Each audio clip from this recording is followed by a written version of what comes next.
여호와는 나의 목자시니 내게 부족함이 없으리로다. 그가 나를 푸른 풀밭에 누이시며 쉴만한 물가로 인도하시는도다. 내 영혼을 소생시키시고 자기 이름을 위하여 의의 길로 인도하시는도다. 내가 사망의 음침한 골짜기로 다닐지라도 해를 두려워하지 않을 것은 주께서 나와 함께 하심이라. 주의 지팡이와 막대기가 나를 안위하시나이다. 주께서 내 원수의 목전에서 내게 상을 차려주시고 기름을 내 머리에 부으셨으니 내 잔이 넘치나이다. 내 평생의 선하심과 인자하심이 반드시 나를 따르리니 내가 여호와의 집에 영원히 살리로다. 아멘. 지난밤도 안식하게 하셨다가 이 아침 새벽을 깨워 마음을 오로지하여 주님을 구하게 하신 주님, 주님의 이름을 높여 찬송합니다. 주님 다시 오시는 그날도 가장 복된 자리에서 복된 모습으로 복된 마음으로 주님 맞을 수 있도록 도와주옵소서. 귀한 예물 드린 손길이 있어 축복합니다. 한 이름 한 이름 호명하지 않아도 아시는 줄 믿사오니 그 이름들이 복되게 하시고 그 삶이 복되게 하사 복의 근원된 삶을 살아낼 수 있도록 은혜를 도와여 주시고 믿음의 삶의 여정에 믿음의 흔적들, 믿음의 역사들이 그 삶의 현장에, 목회의 현장에, 교회마다 성도들 삶의 현장마다 가득하게 하여 주옵소서. 이 아침도 은혜를 사모합니다. 우리끼리 주고받는 은혜 말고 성령님이 베푸시는 은혜, 그 은혜가 능력이 되게 하시고 영원히 잊지 못할 만큼의 그 은혜를 우리 삶에 담아내게 하옵소서. 예수님의 이름으로 축복 기도합니다.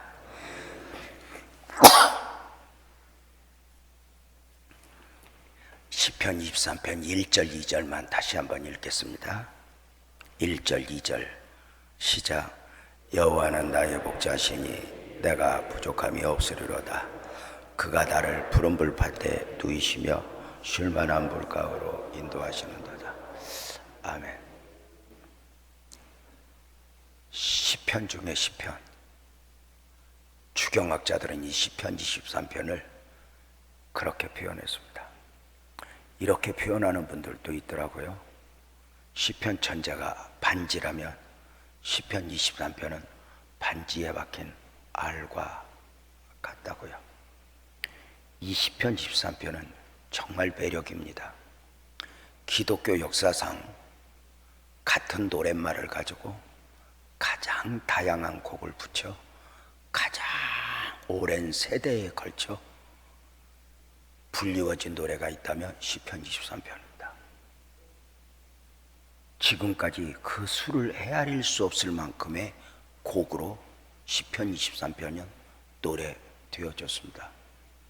저 어릴 적 교회 갔던 기억이 있는데요. 지금처럼 찬송가 없었죠. 영상도 없었고요.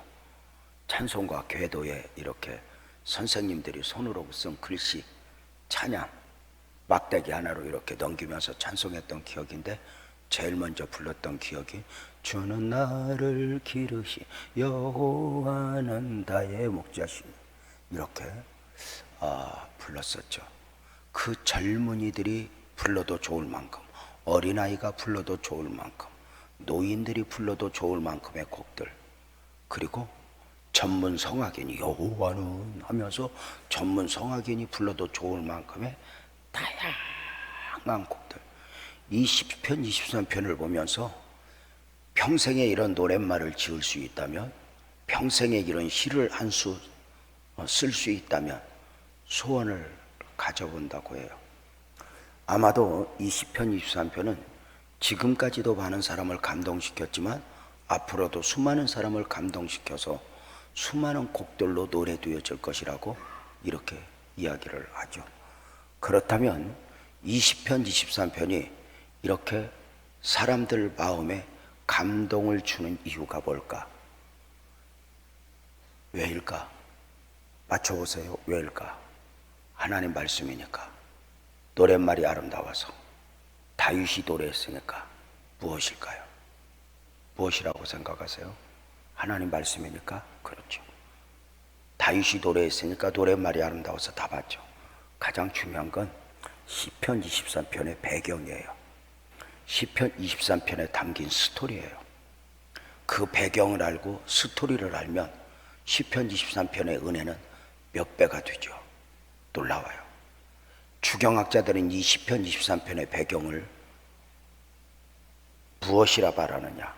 우리가 시편 23편을 보이는 부분만 보면 어떤 느낌이 드냐면 다윗이 그 인생의 황금기에 여행을 가서 마치 대관령 목장 같은 푸른 벌판을 보면서 양떼들이 노니는 모습을 보면서 어릴 적 목동의 추억을 살려 여호와는 나의 목자시니 내가 부족함이 없으리로다 노래한 것 같지만 아니라는 거예요. 주경학자들은 이 시편 23편을 배경을 사무엘하 15장 16장으로 봐요. 무엇이냐면 다윗이 아들 압살롬에게 배반을 당하여 예루살렘 왕의 보좌에서 쫓겨 도망하는 가운데 내일 먹을 양식도 없이 신발도 신지 못하는 가운데 아들의 군대가 자신을 죽이려 하고 수많은 사람들이 배반한 가운데 그 처절한 모습 속에서 갈 바를 모르는 가운데 너무 힘들고 너무 고통스럽고 너무 억울해서 그 얼굴을 수건에 가리우면서 울면서 도망하고 있는데 그 과정 속에서 시편 23편을 노래했다는 거예요. 그러니까 그 인생의 황금기가 아니라 그 인생의 가장 공고한 시기에 이 시편 23편을 고백했다는 거예요.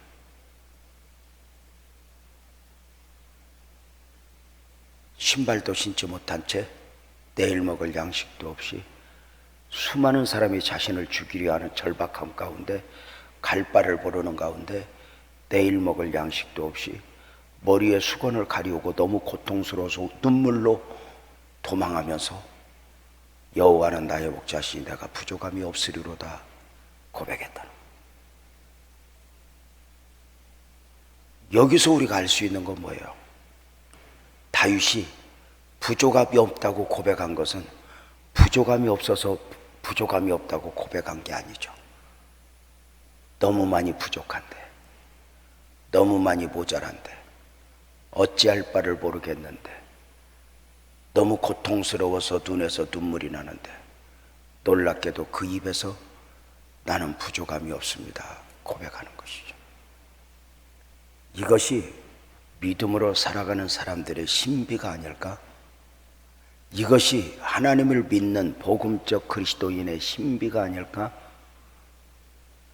신앙적 삶을 살아가면서 억울하면 억울하다고 징징거리고 힘들면 힘들다고 징징거리고 손해보면 손해봤다고 징징거리고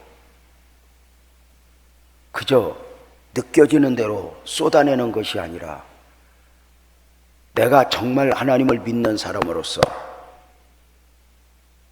오늘 그 처절한 상황 속에서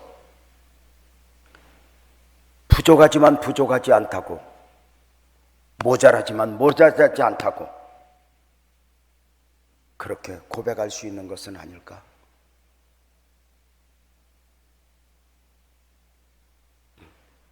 어떻게 생각하세요? 이것이 그리스도인의 신비죠. 힘들면 힘들다고 징징거리는 게 아니라 지하실 때부터 함께 신앙생활했던 30년 넘게 저와 함께 신앙생활했던 권사님, 몇 년 전이니까 65세 정도 되었을 때죠.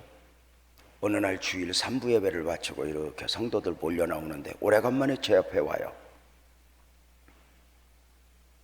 활짝 웃는 얼굴로 권사님 오래간만이네. 목사님 그래요.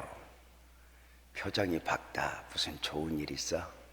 목사님 나 건강검진 받고 왔어. 결과 나왔구나. 네. 어떻게? 목사님 위암 말기래. 좀 깜짝 놀랐어. 의사 보래.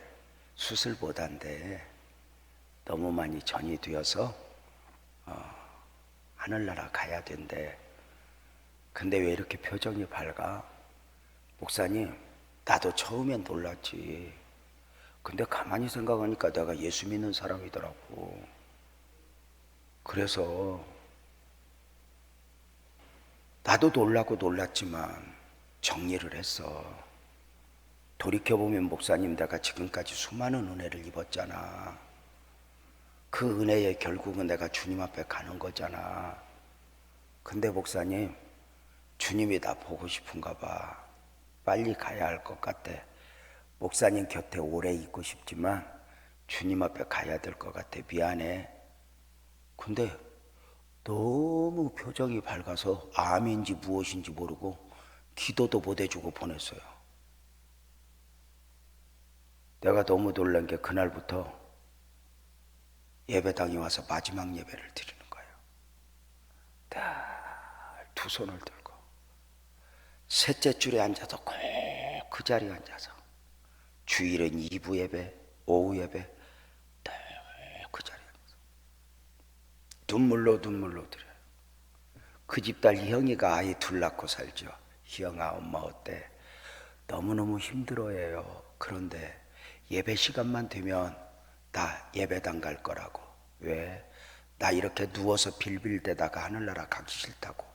예배 드리다가 찬송하다 가고 싶다고. 그렇게 와서 마지막 예배를 드려요. 그 주변의 성도들이 알죠. 그가 얼마나 고통 가운데 예배하는지. 언제 그가 하늘나라 갈까? 문제는 4년 넘게 지금도 마지막 예배를 드리고 있다는 거예요. 제가 이래서 이랬다 이걸 말하는 게 아니야. 원망해도 돼. 내가 볼 때 불평해도 돼. 목사님, 내가 이렇게 충성했는데 내가 왜 이렇게 힘들어? 이래도 할 말 없어. 그런데 괜찮다는 거야. 이게 그리스도인의 신비가 아닐까? 정말 천국을 믿는다면 그리스도인의 죽음은 죽음이 아니라 옮겨가는 것이잖아요. 이사가는 것이잖아요. 더 좋은 집으로 이사가면 박수 쳐주는 거 아니에요? 우리가 그 정도 믿음 가지고 사는데 왜 죽음 앞에서 발발 떠니까 세상이 더 우습게 보는 거 아닐까? 대구에서 집회를 인도하고 있는데 우리 권사님 한 분한테 메시지가 왔어요. 목사님, 여기 삼성병원 결과 나왔구나. 네. 카톡으로 주고받는 거예요. 결과는 폐암발기, 가망성 없다. 너무 놀라서 어떡하냐 그랬더니 이렇게 말해요. 목사님, 10분만 기다려요. 우리 남편하고 함께 기도하고 말씀드릴게요. 전화 딱 놓고 10분 기다렸더니 10분 만에 정확하게 카톡이 이렇게 왔어요. 목사님, 그대로 읽어볼게요. 목사님, 걱정 마삼. 폐암발기 하나님이 주신 선물로 받기로 우리 남편과 결정했음.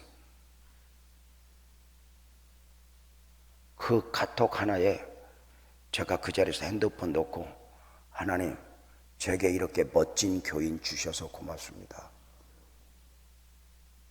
물론 그가 그 뒤로 안 힘들어했던 건 아니에요.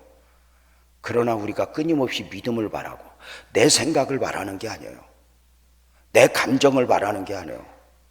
그 최악의 상황 속에서 부족한데 부족하지 않대. 모자란데 모자라지 않대. 여호와가 나의 목자니까.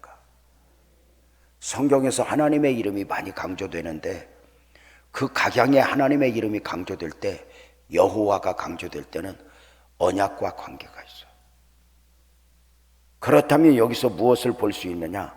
다윗이 부족함이 없다고 고백한 것은 부족함이 없어서가 아니라, 모자람이 없어서가 아니라, 내게 언젠가 말씀을 주신 하나님, 언약을 주신 하나님, 그 하나님께 주파수를 맞추고 믿음을 바라니 이렇게 바라요. 아멘 합시다. 언젠가는 말씀대로 된다. 이걸 믿는 거예요. 여기에서 하나님의 사람들이 가지는 그 시각이 뭐냐면, 영성이 뭐였냐면, 압살롬, 네가 나를 망하게 했어? 네가 나를 힘들게 했어? 그러나 네가 내 인생을 결정할 수는 없어. 내 인생을 결정하는 건 하나님이야. 믿는 거죠. 최악의 상황 속에서 아들 압살롬에게 배반을 당하여 예루살렘 왕의 보좌에서 쫓겨 도망했다면 다 망가진 거잖아요. 평생에 이루었던 거. 아들에게 배반을 당했다면 가정까지 박살이 난 거잖아요. 그 최악의 상황 속에서 나는 부족함이 없다고 고백해요. 매력 아니에요? 그는 또 이렇게 고백해요. 그가 나를 푸른 풀밭에 누이시며 쉴만한 물가로 인도하시는도다. 놀랍게도 다윗은 믿음의 시각으로 자기 자신을 평가하니 아들 압살롬에게 쫓겨가면서 자기는 쫓겨가고 있다고 말하지 않고 하나님의 인도 중에 있대요. 매력이잖아요. 이걸 하나님 앞에 믿어버리는 거예요. 나는 지금 내 삶을 나는 쫓겨가고 있어 말하는 것이 아니라 합력하여 선을 이루시는 하나님을 내가 믿으니 나는 하나님의 인도 중에 있어, 이렇게 믿는 거죠. 여기서 몇 가지 우리가 지금 이 아침에 점검해야 될 게 있어요. 그 중에 하나가 다윗이 아들 압살롬에게 배반을 당하여 예루살렘 왕의 보좌에서 쫓겨 도망하는 가운데 놀랍게도 다윗은 내일 먹을 양식도 없이 신발도 신지 못하는 가운데 처절함 속에서 눈물로 수건으로 얼굴을 가리우며 도망하면서 부족함이 없다고 고백했는데, 놀라운 것은 다윗은 마지막까지 그 입술에서 믿음을 놓지 않았다는 거예요. 제가 성도들을 섬기면서 안타까운 게 뭐냐면 복받을 짓을 안 하는 분은 없어요. 복받을 짓을 다 해요. 그리고 때가 되면 입으로 다 쏟아요. 이게 안타까운 거죠. 그 입에서 믿음을 놓지 않았다, 이렇게 말을 해요. 제가 후배들하고 이야기를 해요. 많은 후배들이 설교를 잘하고 싶어요. 그런데 문제가 뭐냐면 강대상에서만 잘하려고 해요. 강대상에서 내려와서 믿음을 말하고, 강대상에 내려와서 하나님을 말하는 게 아니라 강대상에서 내려온 순간은 어쩌면 자기 자신을 놓아버리는 것 같아요. 마지막까지 그 처절함 속에서 그 입에서 믿음을 놓지 않았다는 거예요. 믿음을 말하는 거죠. 적어도 예배당 안에서는, 적어도 목사는, 적어도 장로는, 권사는 세상이 말하는 것과 달라야 되는 거 아닐까? 다른 사람이 다 절망해도, 다른 사람이 다 희망이 없다고 말해도 뭔가 복음적 그리스도인의 신비가 보여야 하는 것 아닐까? 무엇이 믿음일까?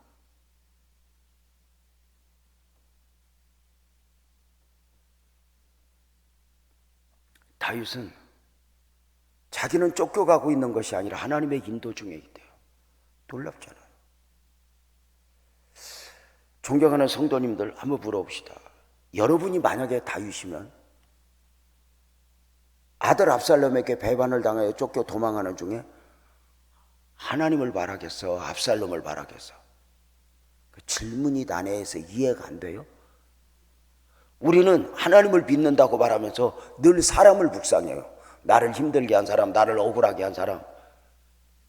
그래서 평생에 누구 때문에, 무엇 때문에 이렇게 매여 있어요. 복음이 뭐예요? 과거에서 자유, 사람에게서 자유예요.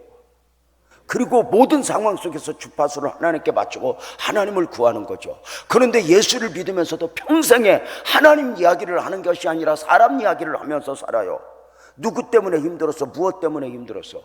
우리 교회 권사님 한 분이, 목사님 다음 주에 시간이 있어요? 뭔데? 목사님, 여의도 63빌딩에서 다음 주에 우리 집안 행사가 있는데 각자 섬기는 목사님들 함께 초대하기로 했는데 목사님 가실 수 있어요? 목사님 못 가시면 내가 우리 부목사님하고 갈게요. 그래서 내가 갈게 그랬어요. 촌놈 서울구경 그거 아무나 못 오잖아. 여러분도 누가 서울서 오라 그러면 얼른 가요. 그래도 63빌딩이잖아. 그래가지고는 그 권사님하고 함께 갔어요. 그 높은 층에 올라가서 그 가족 행사를 하는데 가서 깜짝 놀랐어요. 그 3남매인데 우리 권사님 네 언니하고 오빠는 이름을 대면 알만한 얼굴들, 유명인이에요. 한마디로 잘 나가는. 우리 권사님은 안산에 와서 살면 아는 적이죠. 그 정도란 말이야. 안산에 사네, 안 사네도 오산에 산다 뭐 이런 거잖아. 미안해요. 그런데 어려운 거예요. 잔치 대접 잘 받고 행사하는 걸 보고 오면서 이렇게 말했어요. 권사님, 그냥 궁금한 게 있어. 언니 오빠는 참 믿음도 좋아 보이더라. 그런데 언니 오빠는 저렇게 잘 나가는데 권사님은 많이 힘들게 살았네. 왜 그랬을까? 그래서 저는 믿음을 말할 줄 알았어. 그랬더니 이렇게 말해요. 우리 엄마 때문에요. 그래서 엄마가 왜? 나는 엄마 지금도 생각하면 미워 죽겠대. 왜? 우리 엄마가 오빠하고 언니만 대학 보내고 자기를 안 보냈대. 그래서 언니 오빠 대학 가서 저렇게 잘 나갈 때마다 자기는 속상하다는 거예요. 자기를 대학을 안 보냈대. 미워 죽겠다. 그 엄마 죽은 지 20년도 넘었어. 그 20년 동안 엄마 때문에 하면 그게 해답이요. 그리고 그 엄마가 오죽 알아서 그냥 공부 안 시켰겠어. 부모는 부모 알아 전현이 공부 얼려닌가 안 얼려닌가. 공부할 사람은 안 시켜도 가서 반딧불 앞에 가서도 공부하고, 공부 안 할 놈은 싸잡아 시켜도 안 하는 게 공부요. 그 반대로 되는 게 아니잖아. 우리 교회 집사님이 가다가 한마디 하는 거예요. 목사님 기도하면 다 된다며요. 그렇지.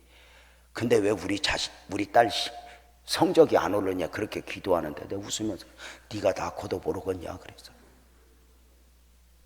네가 낳았으면 네 닮아야지. 낳기는 네가 낳고 닮기는 옆집 교수 닮으면 좋겠냐. 너 공부 못하고도 네 남편 이겨먹어서 사니까 네 딸도 그럴 거예요. 걱정하지 말고 키워. 여러분 보세요. 엄마 때문에, 누구 때문에 선악 까먹고 제일 먼저 나타난 죄성이 뭐죠? 너 때문입니다.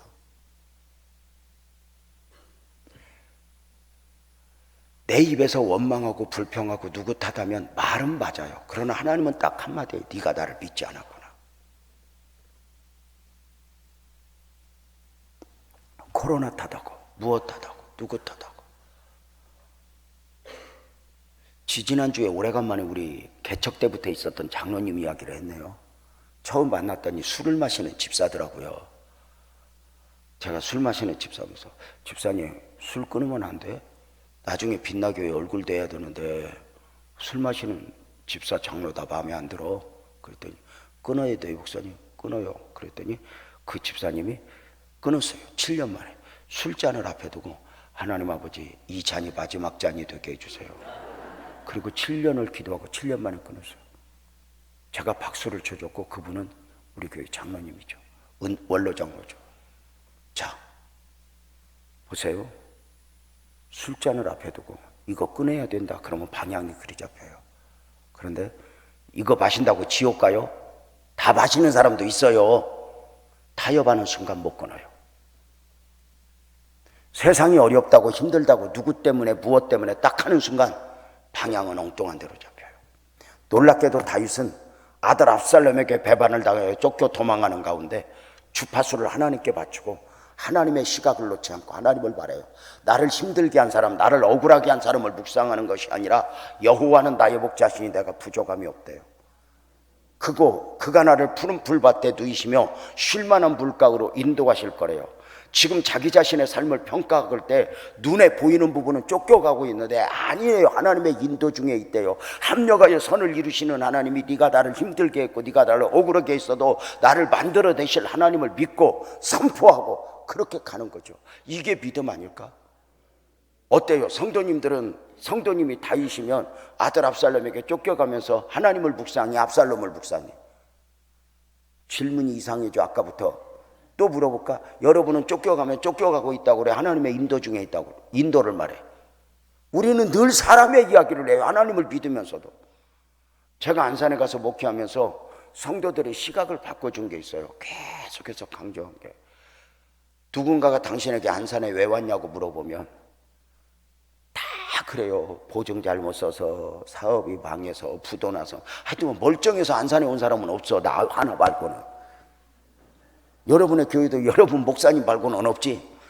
그러니까 다 그렇게 말을 해요. 그들에게 이제 믿음을 말하게 하는 거예요.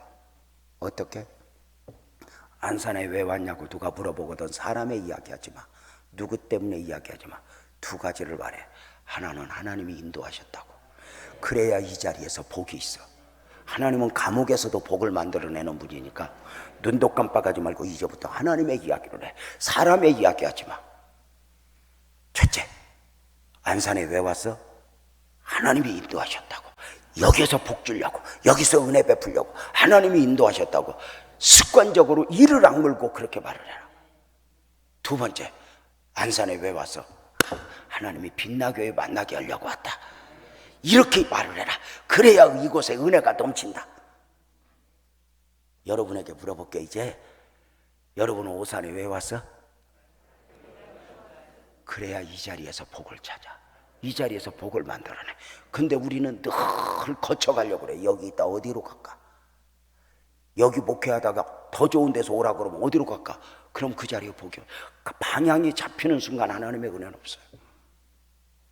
수많은 유혹, 수많은 나를 좌절시키는 요인들 앞에서 나는 실력을 바라고 재주를 바라는 것이 아니라 나는 끊임없이 어떻게 믿음을 바라고 믿음을 표현할 것인가.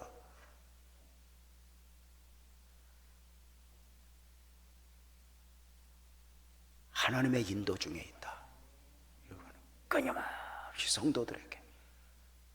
그래서 자꾸 여기서 조금 자리 잡히면 내가 복을 받으려고 서울로 가고 어디를 가야 되는 것이 아니라 이 안산에서 쇼부를 쳐라. 하나님이 나를 보내셨고 나를 이곳에 인도하신 이곳에서 하나님의 은혜를 결국을 봐라. 끊임없이 강조해서. 그리고 할 수 있거든 믿음을 바라고. 자기 자신은 쫓겨가고 있는 것이 아니라 하나님의 인도 중에 있다. 이게 그리스도인의 신비잖아요.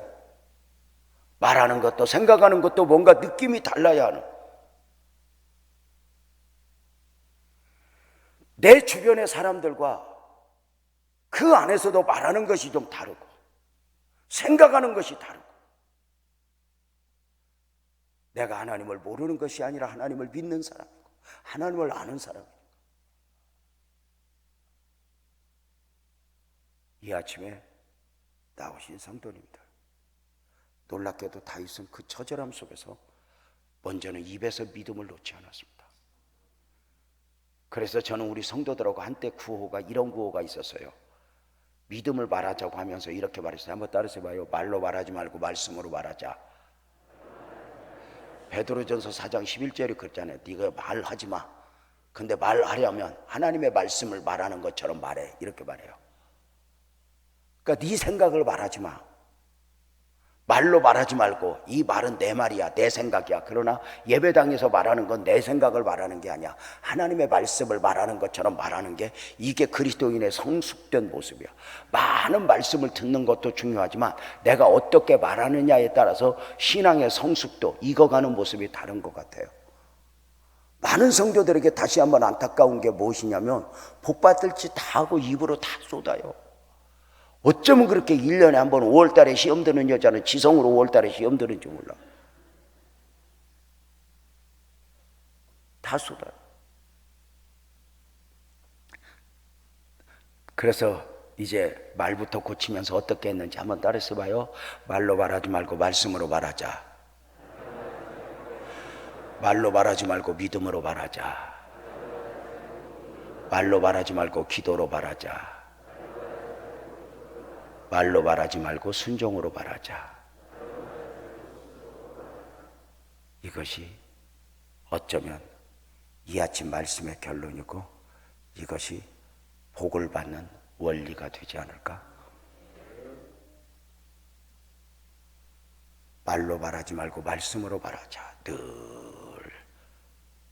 강대상에서만 목사로서 말씀을 말하는 것이 아니라 밑에서도 하나님의 말씀을 말하는 것처럼 믿음을 말하고.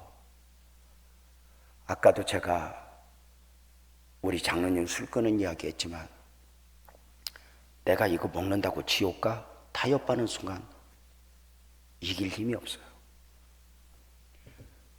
목회라는 것도 사업이라는 것도 힘들어 어려워 딱 결정하는 순간 돌파구는 없어요. 늘 통계 이야기하고 누구 이야기하고 아니잖아요.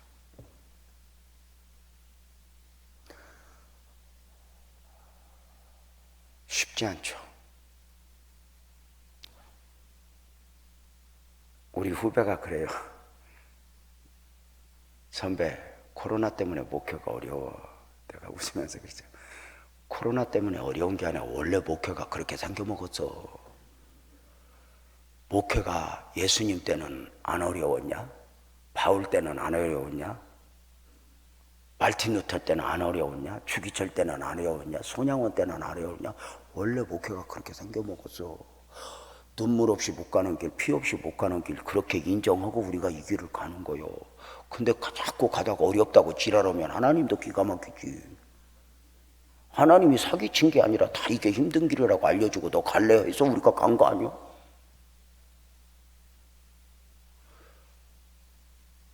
제가 목회를 해보면서 깨닫는 거 뭐냐면 하나님은 우리에게 필요를 채워줄 때 돈을 주는 게 아니라 믿음을 줘요.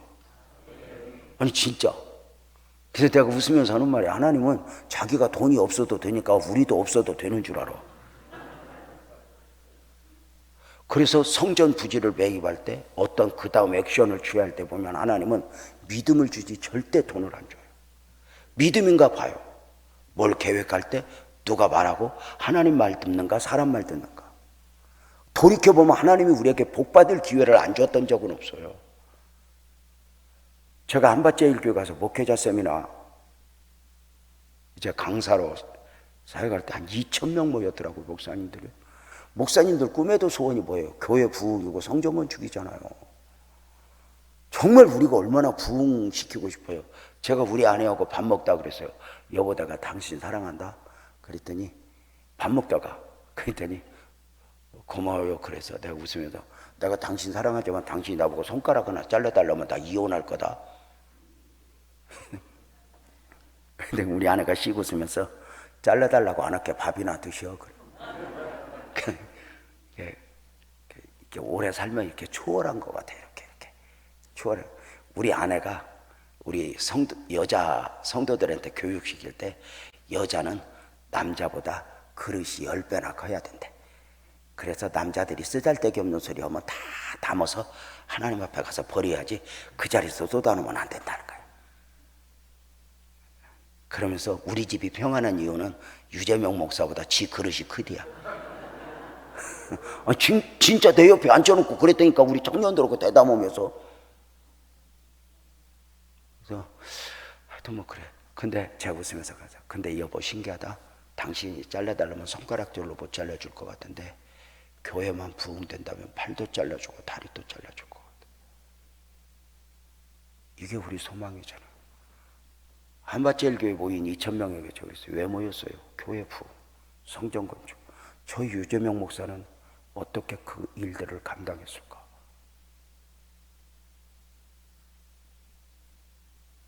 혹시 하나님은 왜 이영환 목사, 유재명 목사 또는 이 양일교회 목사님들에게 이 기회를 주고 나에게는 기회를 안 줄까 보면 근데 제가 그랬어요. 돌이켜보라고.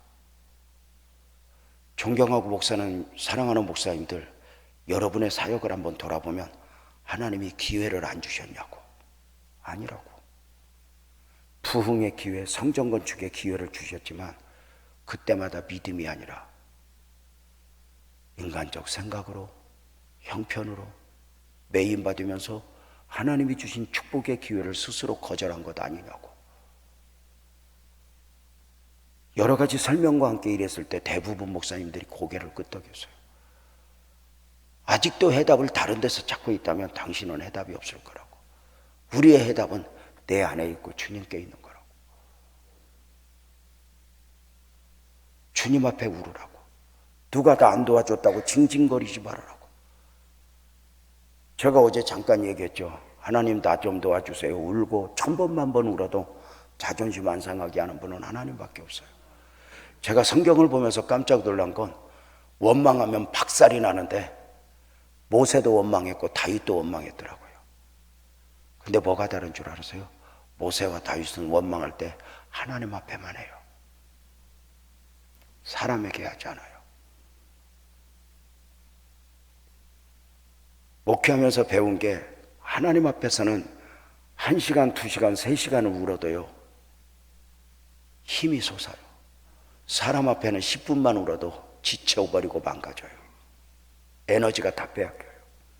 하나님은 나에게 모든 걸 공급하시고 축복하셔요. 내 삶을 만들어낼 수 있어요. 늦지 않았어요. 우리 목회 현장도 누구보다 클 수는 없지만 어쩌면 하나님의 축복을 만끽할 수는 있어요. 어떻게? 최악의 상황 속에서 다윗은 부족함이 없대요.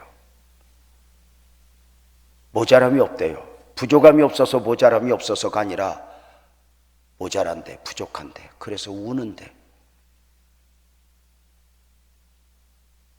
입에서는 믿음을 놓지 않아요. 놀랍게도 다윗은 자기 자신의 삶을 쫓겨가고 있다고 평가하지 않고 하나님의 시각으로 보면서 하나님의 인도 중에 있대요. 누가 나를 힘들게 해도 네가 나를 망가뜨릴 수는 없어. 내 인생을 결정하는 분은 하나님이야. 하나님을 믿고 선포하는 거죠. 누구 때문에, 무엇 때문에, 세월 때문에, 코로나 때문에, 어떤 사람은 또 대통령 때문에 힘들어서 못 살겠다고 그러더라고. 아니 대통령이 언제 오산 온 적 있어?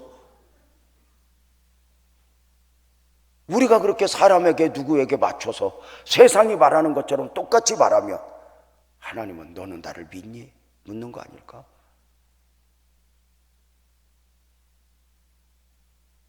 돌이켜보면 하나님이 수없이 우리에게 믿음의 당신의 축복을 담아주기 위해서 환경으로 너는 나를 믿니?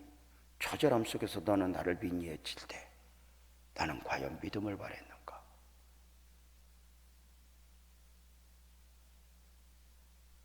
놀랍게도 다윗은 주파수를 하나님께 맞추고 하나님을 향해요. 사무엘하 15장 16장 보세요. 다윗이 아들 압살롬에게 배반을 당하여 쫓겨가고 있어요. 머리에 수건을 쓰고 도망을 가고 있는데 시므이가 사울의 친척이죠. 시므이가 언덕에서 그 다윗을 따라오면서 티끌을 날리면서 사악한 자여 가거라 가거라, 비루한 자여 가거라 가거라, 사울의 피가 네 머리에 들어왔구나, 사울을 죽이고 왕이 된 너는 영원할 줄 알았더냐, 이놈아 죽일 놈아, 그러고 온갖 저주를 퍼부어요. 다윗이 기가 막혀서 가만히 가요. 원래 옆에 사람이 더 난리잖아요. 교회에서 시험 든 사람보다 그 옆에 친구가 더 지랄하는 거 알아요? 그 시험을 공유한다는 거거든요. 그걸 나중에 또 배워야 돼. 성도들 그런 걸 깨야 돼. 그러니까 옆에서, 근데 이제 옆에서 이제 장군이 지랄을 해요. 왕이요, 저 자식이 지금 계속 저러는데 놓아두니까 가서 손 좀 볼까요?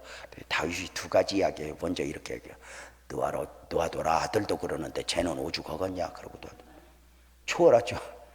그러가 가다가 또 계속 그러니까 장군이 그래요. 왕이요, 내가 가서 저놈 죽이겠습니다. 저 한 주먹감도 안 되는 것이 까부네요. 그랬더니 다윗이 그때 이렇게 말해요. 놓아둬라. 하나님이 시킨 줄 어떻게 하냐. 그래요. 하나님이 얼마나 놀랬겠어. 저놈이 왜 나한테 덤태기 씌우냐고. 시각을 하나님께 봐요.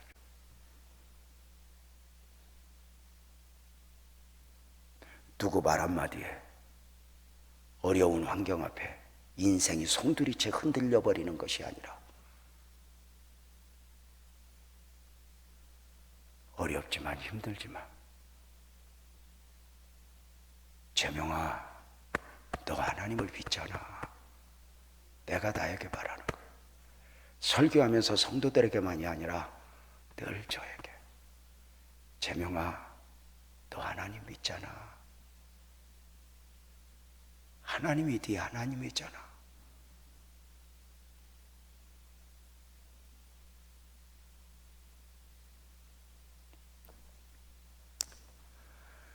내일 새벽은 3절 4절을 묵상하면서 하나님의 은혜를 받게 될 거예요. 우리 믿음으로 삽시다. 하나님 한 번도 나를 다 함께 실망시킨 적 없으시고 언제나 공평과 은혜로 나를 지키셨네. 지나온 모든 세월들 함께 크게 지나온 모든 세월들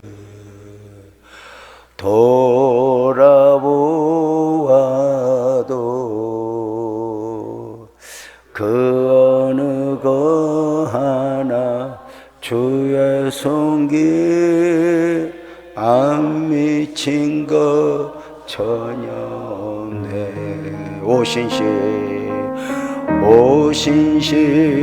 오신실하신 주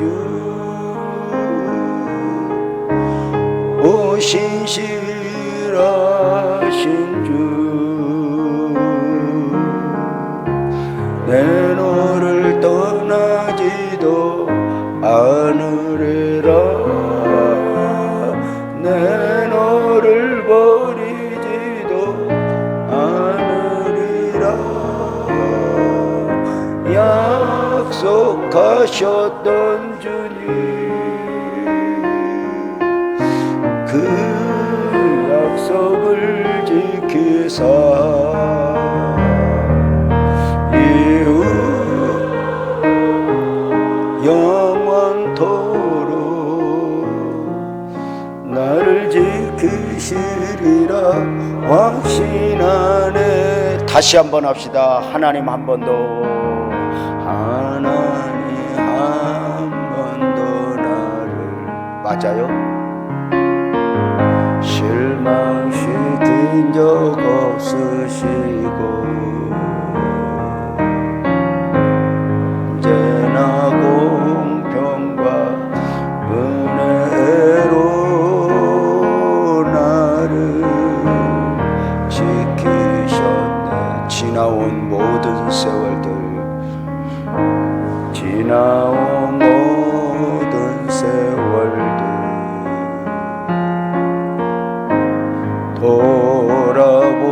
돌아보아도 그 어느 거 하나 주의 손길 안 미친 것 전혀 없네. 우리 두 손 들고 오신실하신 주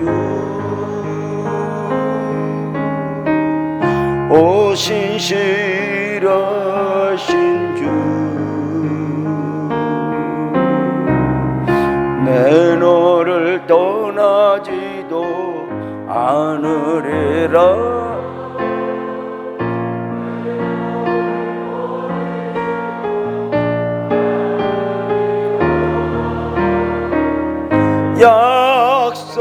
약속하셨던 주님 그 약속을 지키사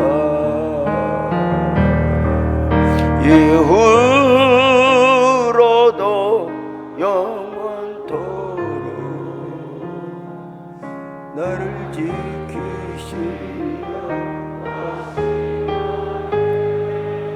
그대로 두 손 들고요 눈을 감고 주님을 한번 보세요. 뭐라고 하는가? 너 답 있니? 내가 너희 하나님 맞아? 너는 결정적 순간에 왜 무너지니? 내가 너에게 복 주고 싶고 내가 너에게 은혜 주고 싶다? 너 아직도 늦지 않아. 하나님 아버지 두 손을 들었습니다. 저들 손잡아 주시고 저들 머리 위에 안수하여 주옵소서. 근본 성회가 누구에겐가 큰 축복이고 은혜이게 하여 주옵소서. 이 아침 우리는 말씀을 받았습니다.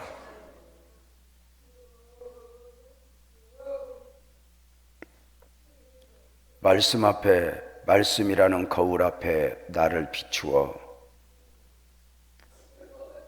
한없이 부족했고 연약했던 우리의 자신을 봅니다. 나는 과연 믿음의 사람이었는가? 나는 하나님의 자녀였는가? 하나님이여, 하나님이여, 우리에게 은혜를 더하여 주옵소서. 다시 주님을 보게 하시옵소서. 다시 주님을 말하게 하여 주옵소서. 다시 주님의 결국을 믿게 하여 주옵소서. 누가 나를 힘들게 할 수는 있지만 누가 나를 망가뜨릴 수는 없다고 선포하게 하여 주옵소서. 하나님의 영광을 보게 하여 주옵소서. 역사가 일어나게 하여 주옵소서. 주님 기적이 일어나게 하여 주옵소서. 이 아침에 주여 한번 부르짖고 기도합니다. 주여! 하나님이여, 하나님이여, 하나님이여, 기도합니다.